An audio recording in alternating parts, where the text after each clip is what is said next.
Chapter 8. Amorance. Okay. You obviously can't try it here. We'll find a proper place to practice at some point, though. I just want you to get a handle on condensing that massive psi of yours, then diffusing it without damaging anything. Psi bursts are a good way to learn the condensing part of that. Not so much the diffusing without damaging part, though. Well, one step at a time. Besides, if you can psi burst properly, you won't do it by accident when you're upset. Okay, but I hope you realize Quill is very close to begging me to go demonstrate a psi burst up close and personal to a certain someone. Giving me this power could be dangerous. Quill will have to accept you're not his personal assassin, no matter how much you would like to throttle Vic Sager right now. Maybe we could just give him like a very tiny psi burst, you know, just like in the shin or something. Besides, I doubt Vic's little tantrum will last much longer. All the interviews and town halls in the world won't change the referendum vote. So you're saying he's gonna be desperate and make his move soon. Noted, Vale.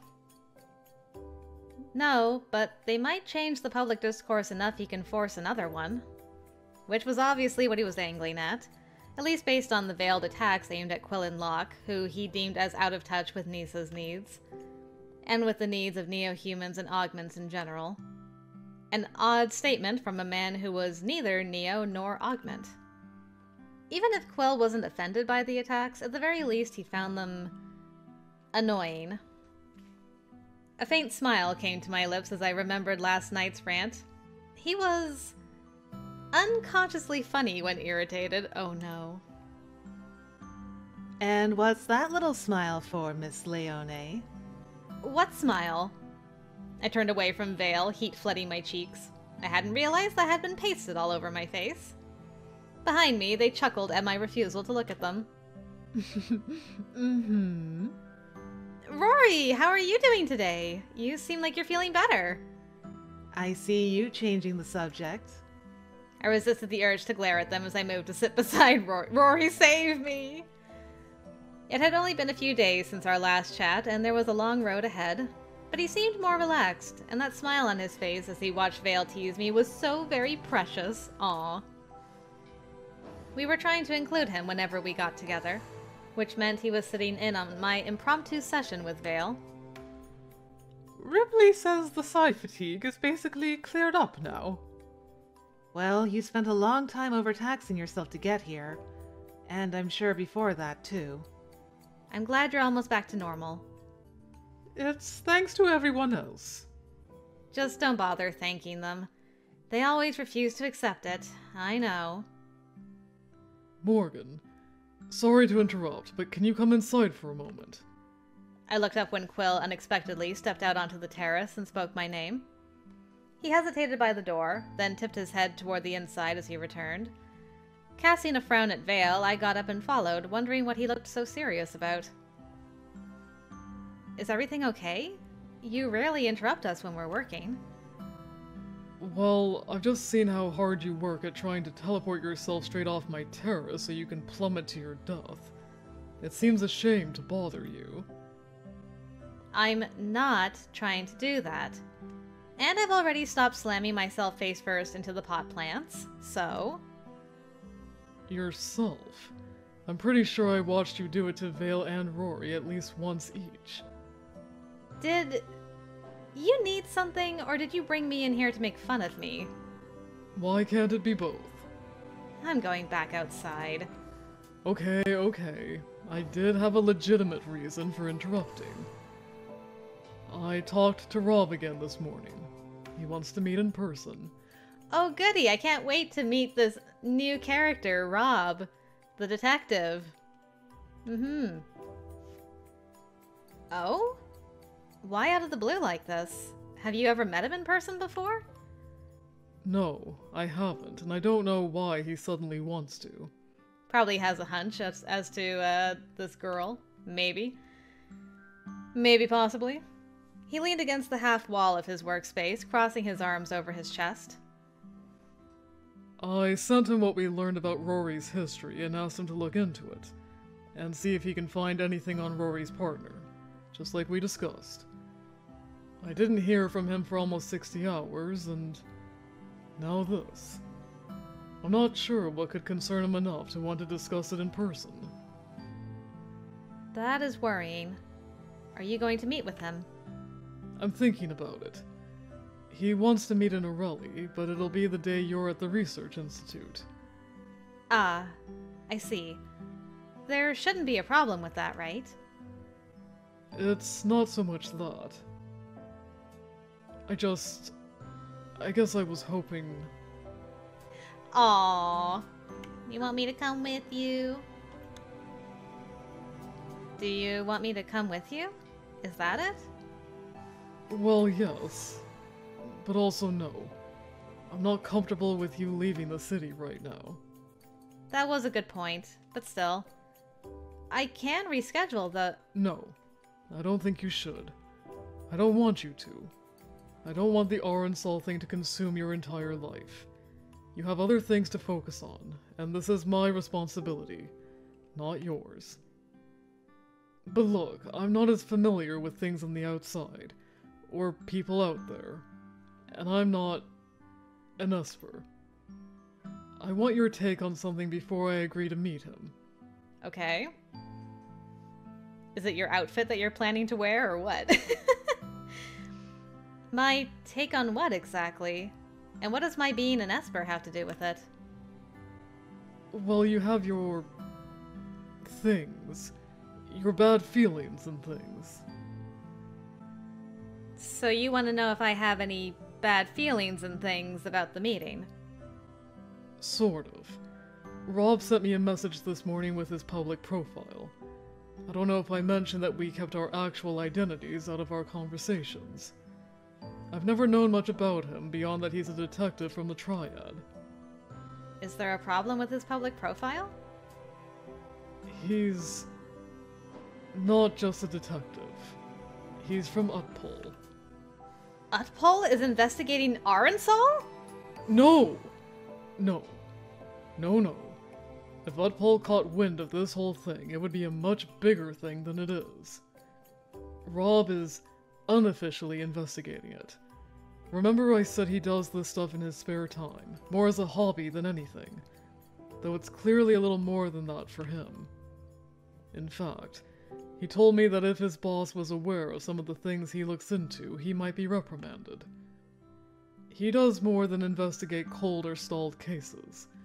He investigates things way outside his jurisdiction. Maybe pulls strings to get information he wouldn't otherwise get, or looks into systems he shouldn't have access to. You know, that kind of thing. Oh, what a relief.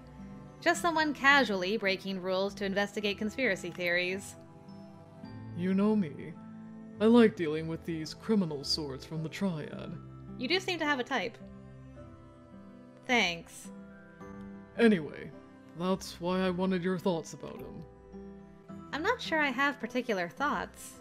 You know him better than I do. Quill went to his desktop display, tapping on the glowing input device. Are you sure about that, Morgan? To be totally upfront with you, I trust this guy a lot. He seems absurdly honest. That's always been my impression of him. I assume you can't tell me much from a glance at a profile, but I guess I want to make sure I'm not deluding myself. That Esper intuition of yours might tell you if I'm missing something. My Esper intuition seems a bit hit or miss, but I'll give it a shot. Thanks. He turned the monitor base toward me so I could see the profile there better. This is what he sent me. Reuben Kellner? Dun dun dun! Who would have known? Alright, great picture. Very good smolder for the official profile picture.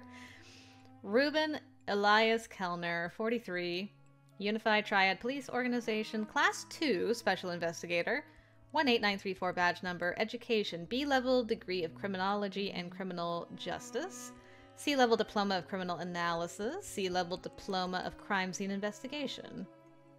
And he lives at this place, which is also a very nice flat. So, he's got good taste in flats. Oh yeah, he mentioned he'd been using a fake name, which... fair. Can't really say much about that, given the... He trailed off, eyes narrowing as he studied my face. Why... are you acting like you recognize him? Because I do. Does everyone know everyone else in the Triad? Or is it just you? I don't even know that many people. Okay. So how did you meet this one? Was he also standing in a fountain shouting? Because that may dissuade me from meeting him. No, but it actually is related to that. Remember when I told you there was a detective investigating the situation with Rory? Him? Yeah. Ugh. Vale would definitely say something annoying about coincidences. There are way too many coincidences in this route, sir. They would. Well, maybe this is for the best, though. What did you think of him? I only had a brief encounter with him. Literally one conversation. But he seemed like a decent person. At the very least, when I declined to be questioned right outside my apartment building, he wasn't pushy. He accepted it and left me alone. It may seem trivial, but I appreciated that a lot. That said, I don't think you should meet with him alone. I won't. Locke is going with me. Is Ruben coming alone or with his partner? Alone. He's taking leave and said he doesn't intend to tell his partner. Poor Winter. Then I'll write down a description of his partner. You and Locke can get to the meeting spot early, and if you see anyone matching Winter's description, you'll know he lied and you should leave. Are you saying that because of any weird feelings or... just normal paranoia? Normal caution. I don't understand why he wants to meet out of nowhere. Do you think he discovered something about that lab Rory was at? Maybe. But it would need to be something serious if he wants to meet in person to share it. Maybe he has an important lead. Something that can help us end this. We can only hope. You sure you don't want me to go with you? I'm sure. Locke and I will be fine on our own. I'm simply trying to be extra cautious here, that's all. In the end, Ruben's out of his jurisdiction by a long shot in a rally. That alone suggests he really is coming to talk. But it doesn't hurt to stay vigilant. He took my hand, bringing it to his lips. My face warmed considerably at that gentle smile on his face. But thank you. That look on his face was so... Dang it, Vale! Hey, Morgan. Sorry to interrupt Quill's interruption, but were you planning to come do a little more work with us? If not, we'll head home, but... Rory was trying to show me his psychometric ability. We could use your help figuring it out. That ability of yours to analyze psi structure would be really useful right now. Alright, I'll see if I can help. You are becoming annoyingly popular these days. Sorry. Vale retreated outside, and I took the opportunity of us being alone again to grab the front of Quill's shirt and pull him closer. Dang, girl, go! He didn't resist at all, and our lips touched. Gently at first, then with more intensity. He looks pleased as punch here. My goodness. I intended it to be a quick kiss, but his hand snaked to the back of my head to hold me there a little longer. When I pulled away, he let out a wistful sigh before shooing me to the terrace. Down. Okay. Go on before I kick the two of them out for being nuisances. In any case, I need to call Locke and get this Arelli thing set up. Thanks for weighing in. Don't know how much help I was, but you're welcome. Well, I guess I'll trust the lack of sensing impending doom for now. I was still laughing a little when I went back out to help Vale and Rory, but... Quill was right that Vale had a lot to say about coincidences when I told them what was going on. But they also didn't have an immediate sense of impending doom. Guess that's good.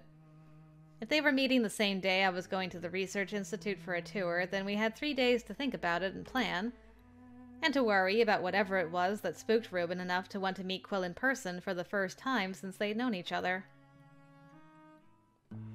Committee member Lawrence has already released a written statement on the matter of the referendum to petition for official status. His stance remains the same, and he has no intention to engage in public debate at this time. There's no further statement. Thank you. Goodbye. I disconnected the call and huffed an annoyed sigh. They're still at it. They're determined. I told Quill they wouldn't give up easily. It's their job, I suppose. Is Locke maintaining the same stance? He's crumbling. I think he'll agree to a public forum soon. Quill won't budge no matter how much they call him. You'd think they'd have learned that by now. They're just doing their job. And I'm just doing mine by telling them no. Emphatically. As we were talking, Quill and a few others came out of the back committee room engaged in what some might call a lively discussion, and some might say was a flat-out argument. Vale and I shared a look because Quill and Sager were at it again, and poor Locke was trying to referee. Why does he always just have, like, this smarmy look on his face? Do you have, like, other expressions, sir? No, what you're proposing will benefit a tiny percentage of the population, Vic. And frankly, if the Stratum board is struggling that much, they can move their headquarters to Arelli. What I'm proposing will benefit far more than a small percentage of our city, and you know it, Quill.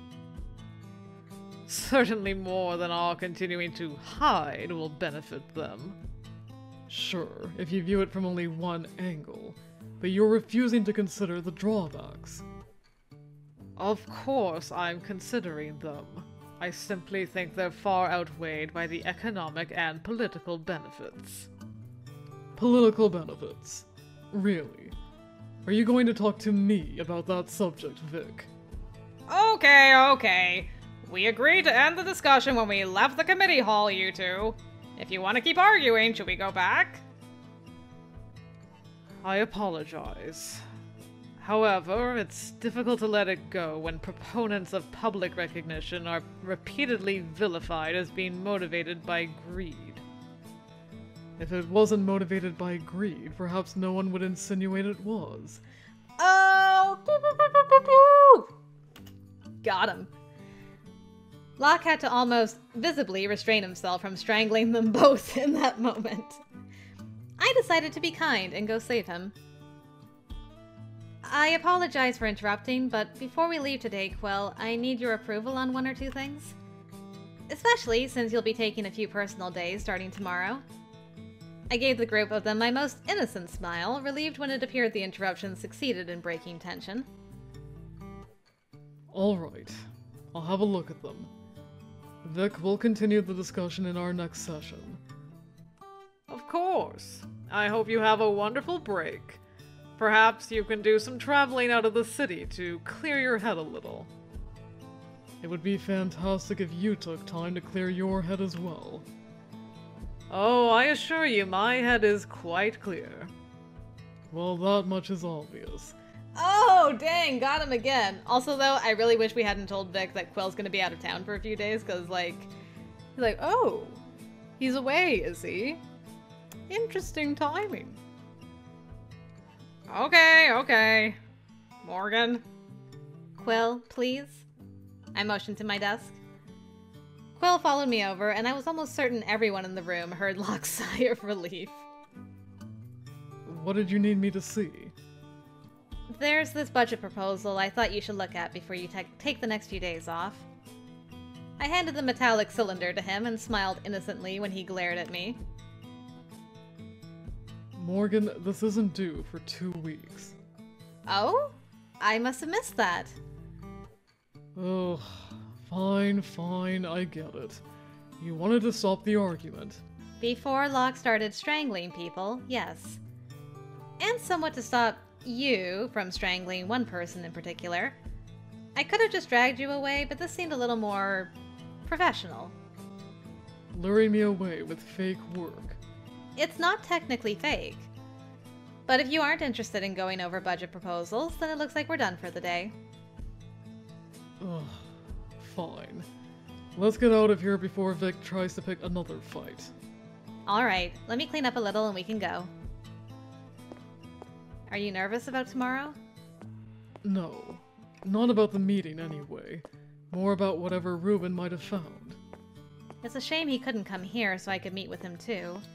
But I'm sure bringing someone from Utpal into the city would be a can of worms we don't want to open. Can of worms. Old Earth sane. It means something complicated and potentially unpleasant. How in the world did you pick up a saying like that? I read a lot of old material from Earth, sometimes for class and sometimes for my own enjoyment. You pick up a little of unusual idioms or facts that way. Huh. Can of worms. I like it. Seems appropriate. This entire situation feels like a can of worms. I agree. To be honest, I trust Reuben to come to Nisa and not be weird about it. But with everything as tense as it is, I think it's best I not be seen meeting with an outsider. If someone were to see us and identify him, it could be bad in a lot of ways. Something like that won't be an issue in Aurelie, since Locke and I are less likely to be recognized there. I guess that's true. I hope Reuben has found a significant lead. Something that will help you find the culprit once and for all. It would be nice. 5 years is a long time to be dealing with this, and without an open investigation, we aren't getting anywhere. I've been wondering how you even found out about the Arensol leak in the first place without some kind of investigation. You said something about a few people coming through intake with Arensol-related symptoms. Is that all it took? I'm curious how it didn't become a bigger deal. The fact it didn't become a bigger deal was the problem. A woman arrived and Arensol showed up in her system during medicals. She was displaying signs of severe fatigue and fade, which, as you know, are symptoms. We assumed she'd somehow come into contact with it in the city because it was the logical conclusion.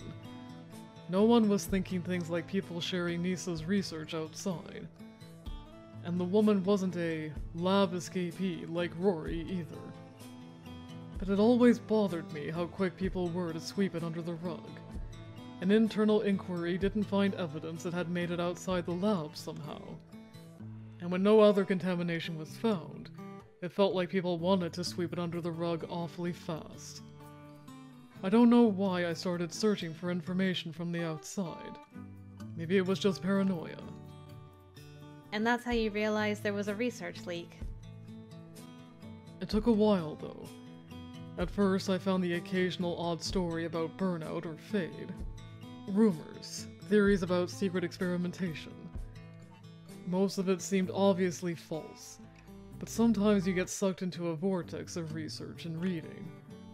Or you come across a story that's remarkably compelling. Something familiar enough to be a possible red flag. And things like that led me deeper and deeper. I started finding stories about some kind of substance that could trigger the development of Psi. And I kept asking, but what if? Then one night I was reading, questioning my sanity, telling myself I needed to give it a rest. And something caught my eye. A conversation about a place named Nishada, a hidden dome. There were so many wrong details. The name was wrong, location was wrong. But it was also supposedly a lab producing an unnamed medication designed to foster the development of the F-class gene in non-Espers. A secret dome at the edge of the waste. A hidden city. I felt vindicated and started doing more digging. Proper research this time instead of casual reading a few nights a week. And that research put you on the path to meeting Reuben. More or less. Though he'd been at it years longer than me. He's been an excellent source of information. The moment I gave him the smallest amount of information about Arensol, he connected multiple outside incidents together with it as a possible common thread. All this talk about this, especially now that I've got that little nugget about how it triggers F-class abilities in non-Espers, makes me wonder about that incident that started Morgan down the path of becoming an Esper. Because she's got fade symptoms. I mean, I've chosen that because of her hair, but, you know, she's got fade symptoms. I think Winter was part of the same incident as her. Also has fade symptoms. And, like, was there something with Arcalis involved in that, and that's how she got her queen abilities? Like, it awakened that in her back then? I don't know. Just a theory. I'm putting it out there into the world. Because I'm like, if Ruben's invested in it, I feel like his partner might be connected to the whole Arcalis thing, and that's why he's particularly interested in it. Maybe. Maybe possibly. I'd never have access to that stuff without him. It's fortunate the two of you met. I took his hand as we walked, lacing our fingers together. Quill shuffled a little closer and released my hand to put an arm around my waist instead. You mentioned that you'll be heading out early tomorrow. Any idea when you and Locke will be back? Hopefully by the time you are finished at the Research Institute. That's the goal, anyway. That's by late afternoon. It doesn't give you a lot of time. It should be more than enough. For now, I think I just want to get home and not think about any of it for a while. Maybe you'll actually let me cook for you tonight? You are so stubborn. Quill did not let me cook. Not alone. And that, of course, meant that he cooked and I assisted. So much control. Like, I can't give it up! As usual. He really was stubborn. At some point, we ended up on the sofa for a while.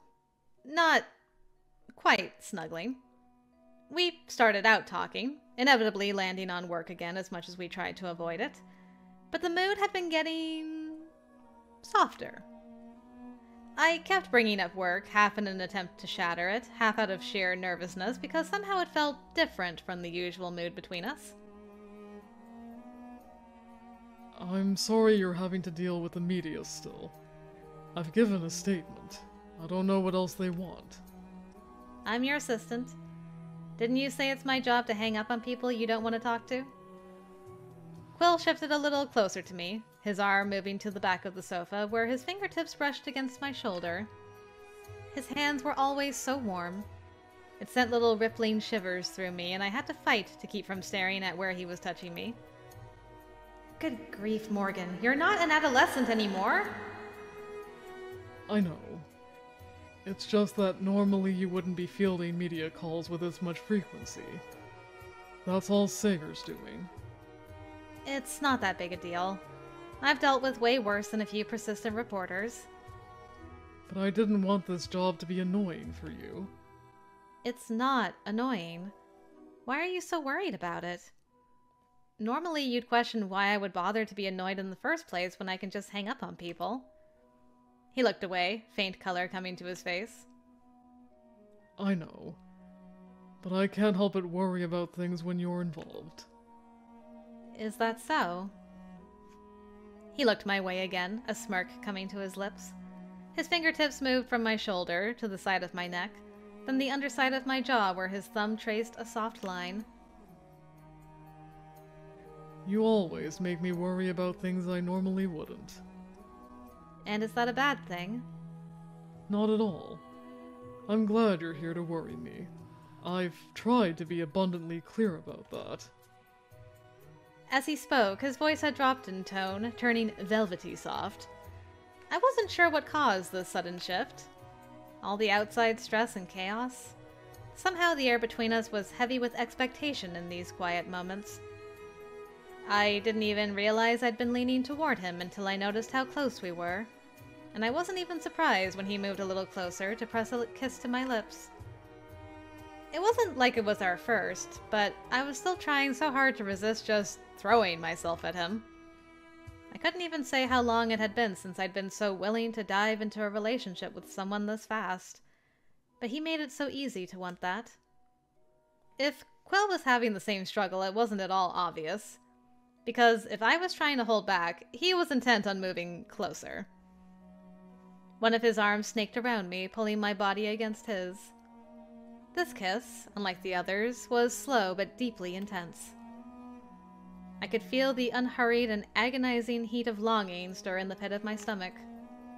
The soft pressure of his mouth on mine, gentle but insistent sensation of his tongue seeking entry only to pull away, and his hands moving to my face, then my back to hold me closer, and the warmth of his chest seeping into me. It all made me so very willing to lose myself entirely to it that I had to force myself away from him. Breathless and regretting it was over, I rested my head against him, trying to catch my breath. When I pulled away to meet his gaze again, Quill's expression was so unlike any I'd ever seen on him before. I hazarded one more brief kiss, letting my lips just graze his. A shuddering breath fluttered across my mouth, and he nudged me a little closer. I'm hoping that at least some of my personal days can be spent on actual personal things. Like spending time with you. We technically spend a lot of time together. I want to spend it not talking about work, or Arensol, or politics, or Sager.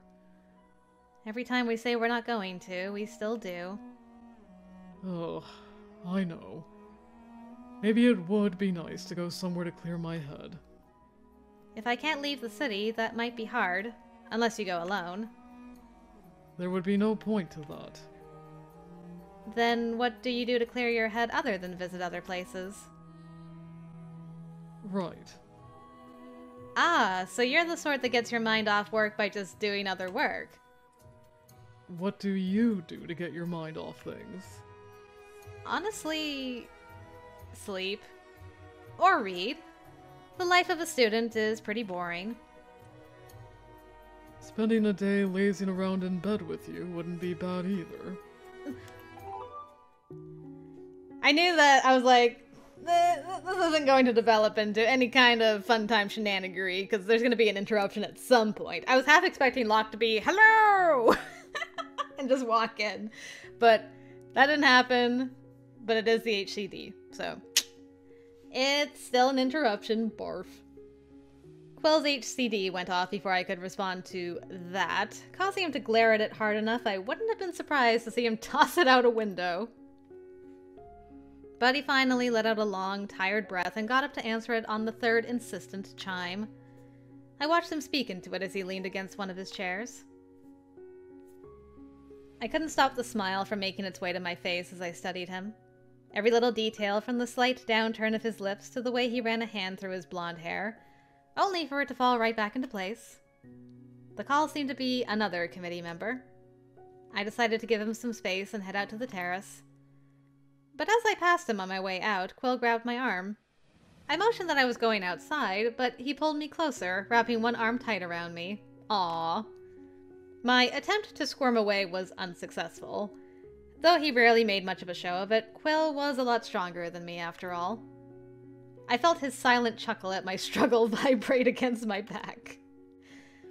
I'd learned enough about Rory's physical enhancement ability that I could have made a point, but I suddenly had a much better idea. I wriggled around in his arms until I could crane my neck and drop a playful kiss to the side of his neck. Ooh, girl! Quill's entire body went stiff, and I almost laughed at the strained way he answered whatever question he just been asked. Got him. That will teach you. His arm loosened enough I could have got away from him, but instead I shifted enough to see that scathing look he gave me. Which I returned with one of complete innocence before leaning to casually nip the side of his neck again. I laughed at the sudden tremor in his voice as I placed a kiss on the faint pulse beneath his skin. I found myself fixated on a host of suddenly very important questions about Quill's skin. How easy would it be to leave a mark on it, for instance? And how would he react? It was so very tempting. You know, we could experiment for science. But he hung up before I could decide if I was brave enough to find out, and wrapped both arms tight around my waist. Exactly what do you think you're doing while I'm on a call? You started it. I thrashed against him, trying to squeeze out of his grip, laughing. He was not letting go. I have no idea what you're talking about. Liar! I laughed as he pressed his face to the side of my head, insisting he may need to get revenge. Then my HCD went off on the other side of the room this time. Good grief! Let these guys smooch, people! Let me answer that. No. I managed to wrench myself from him, ducking out of reach before he could grab me again. If that's a reporter, I'm going to accept the interview. But the HCD had stopped long before I reached it. You are a pain. I hope you realize that. At least I'm in good company. Quill's HCD went off again, causing him to let out a soft curse and me to laugh as he answered it. If whoever was calling could see his face, they might reconsider if it was a good time. This time, I slipped outside without interference while I listened to the message I'd received. It appeared another interview rejection was in order. Only take calls inside business hours, you two. Do not take work home with you. You need to turn off the business phones and have your alone time, okay?